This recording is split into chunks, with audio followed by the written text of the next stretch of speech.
اعوذ باللہ من الشیطان الرجیم بسم اللہ الرحمن الرحیم الحمد للہ رب العالمین والصلاة والسلام علی سید الانبیاء والمرسلین سیدنا و نبینا ابو القاسم محمد اللہم صلی اللہ وعلی بیتہ الطیبین الطاہرین اما بعد فقد قال رسول اللہ صلی اللہ علیہ وآلہ وسلم من مات ولم یعرف امام زمانہ فقد مات میتۃ جاہلیہ۔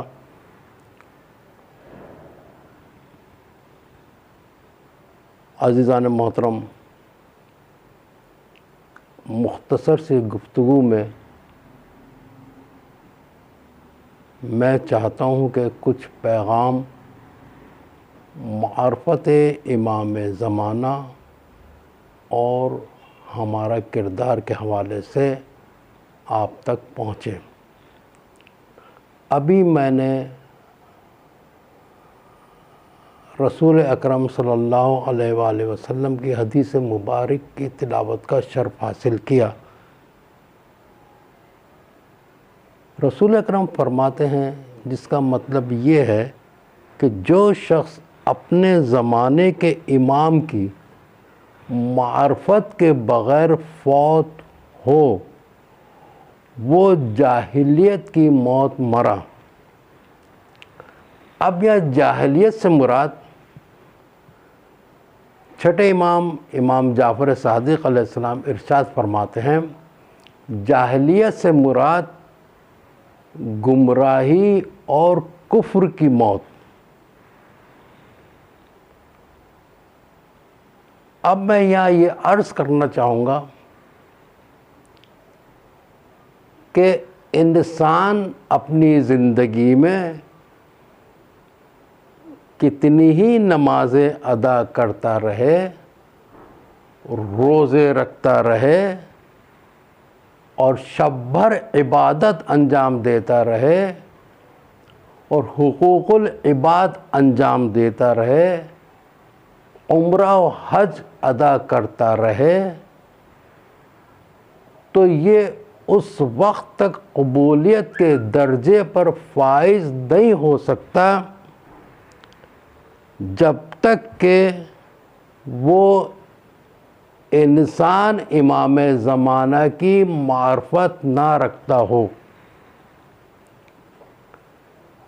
امام زمانہ عجل اللہ تعالیٰ فرجہ ارشاد فرماتے ہیں، اگر مجھ سے ملاقات کرنی ہو تو میری مادر گرامی کو تلاش کرو۔ اب ہمیں تاریخ میں اور روایتوں میں یہ ملتا ہے کہ مادر گرامی سے دو ہستیاں ہمیں نام ملتے ہیں، ایک جناب فاطمۃ الزہرا صلوات اللہ علیہا شہزادی کونین سیدہ فاطمۃ الزہرا سلام اللہ علیہ، اور دوسرے جناب نرجس خاتون سلام اللہ علیہا۔ یہ وہ مقدس ہستیاں ہیں کہ انسان کوئی بھی پریشانی میں مشکل میں مبتلا ہو، اگر ان کے وسیلے سے دعا مانگے تو وہ دعا قبول ہوتی ہوئی نظر آتی ہے۔ ملاقات امام کتاب میں یہ تحریر ہے کہ امام زمانہ عجل اللہ تعالی فرجہ ہمارے درمیان میں اس طرح سے موجود ہیں جیسے آفتاب بادلوں میں پوشیدہ ہوتا ہے، لیکن اس کے باوجود بھی دنیا والے اس سے فیض حاصل کرتے رہتے ہیں، وہ دنیا کو روشنی عطا کرتا رہتا ہے۔ اسی طرح سے امام زمانہ بھی ہمارے درمیان میں اسی طرح سے ہیں جیسے کہ بادل میں آفتاب پوشیدہ ہو، اور دنیا اس پوشیدہ آفتاب سے فیضیاب ہوتی رہتی ہے۔ اسی طرح سے جو صاحبان معرفت ہیں، جو صاحبان ایمان ہیں، وہ حضرات، وہ انسان، وہ مسلمان، وہ مومنین امام زمانہ سے اسی طرح سے فیضیاب ہوتے رہتے ہیں۔ اور رسول اکرم علیہ السلام اور رسول اکرم صلی اللہ علیہ وآلہ وسلم کا ارشاد ہے کہ اے جابر، آخری دور میں دوست محب ان کے نور ولایت سے اس طرح روشنی حاصل کریں گے جس طرح آفتاب سے حاصل کرتے ہیں۔ عزیزان محترم، امام زمانہ عجل اللہ تعالیٰ فرجہ اپنے محبوں متقین کی رہنمائی فرماتے ہیں، اور جب ان کا متقی، ان کا محب اس دنیا سے رخصت ہو جاتا ہے تو ہمیں روایت میں یہ ملتا ہے کہ امام زمانہ عجل اللہ تعالیٰ فرجہ اس کے جنازے میں بھی شرکت فرماتے ہیں۔ صاحبان بصیرت جن کے دل میں امام زمانہ کی معرفت ہوتی ہے، وہ ان سے رہنمائی حاصل کرتے رہتے ہیں۔ محترم عزیزان، ہم ایسے ہادیان برحق کے پیروکار ہیں کہ ان کا ہر قول ایک، اصول ایک، فقہ ایک، طریقہ ایک، جو پہلے کا قول وہی دوسرے کا، وہی تیسرے کا، وہی چوتھے کا، یہاں تک کہ رسول اکرم کے جانشین 12ویں امام تک سلسلہ پہنچتا ہے۔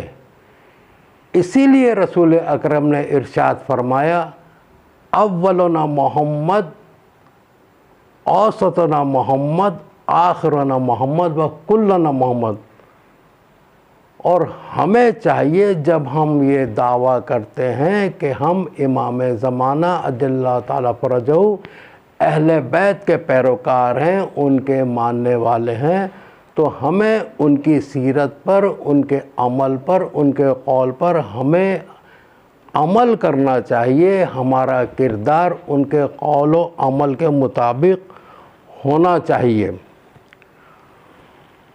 اور آج کل کے اس انٹرنیٹ دور میں، کمپیوٹر کے دور میں، موبائل، سوشل میڈیا کا استعمال اتنا زیادہ ہو گیا ہے کہ ہمیں چاہیے ہم یہ سوچیں کہ ہم جس کے پیروکار ہیں، ان کے اصول، ان کے طریقے، ان سے محبت کرتے ہوئے اس طرح سے ہم ان چیزوں کا استعمال کریں کہ امام زمانہ کہ ہم محب اور امام زمانہ کے ایوان و انصار میں ہمارا شمار ہو سکے۔ روایت میں ہے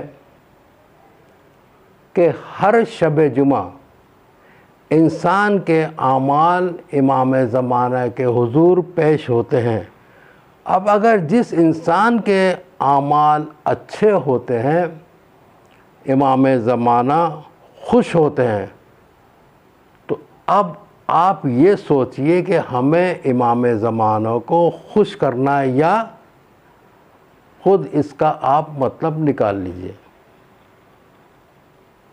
تو ہمیں ایسے عمل انجام دینے چاہیے کہ جس کی وجہ سے امام زمانہ خوش ہوں، ہمارے جو کہ ہماری نجات کا ذریعہ ہوں۔ لہٰذا ہر وہ عمل دنیا میں ہمیں انجام دینا چاہیے کہ جو کہ باعث نجات ہو۔ اب آئیے ہم آخر میں یہ دعا کرتے ہیں، خداوند عالم ہمیں معرفت امام زمانہ سے بہرہ مند فرمائے۔ اللہم صلی علی محمد و آل محمد۔